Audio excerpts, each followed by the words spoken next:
आज सकाळु टिके पखाड़ खाइबा इच्छा है तो आम बाबा को चूना माछ कहूँ बहुत दिन आने तो से आन ना आज सकाळु जाकि से चूना माछ थरिकी पलि आसले किंतु यहाँ कौ चूना माछ कौन ता ना मु आगर तो केबे खाइनी यहाँ जहाँ भी हो आज भाजी भुजिकी खाईदे।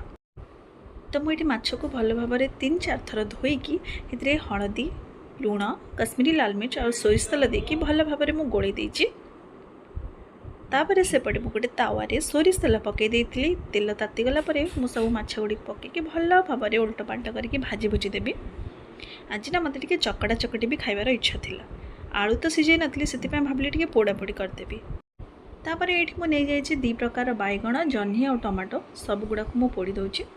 जो दिन सिझा आलू थी आलू रे मिक्सचर चकटी खाइले बहुत भल लगे आदि सिझा आलू न थाए ताहले एमती टे पोड़ा पोड़ी कले भल लगे। तापर कौन सब कम सारिकी नहीं गली पखाड़ बेला ता सहित मोर ये चकड़ा चकटी रसुण कंचा लंका धनिया पत्र देकी नहीं जाइए। तापर ये नहीं जाइए छोट छोट चाउल बरा मिक्सचर ता सहित चूना माछ भल तोराणी पकई गोटे बढ़िया पागटे तैयारी कली। रसुण कंचा लंका और धनिया पत्र स्मेल मोर भोकटा को आहरी बढ़ाई देउथला। आपण पार्टी भी लाड़ गलानी ना देखिकी तो जल्दी जल्दी आसतु खाइबा। मु तो चली मो पेट शांति करने। Bye bye.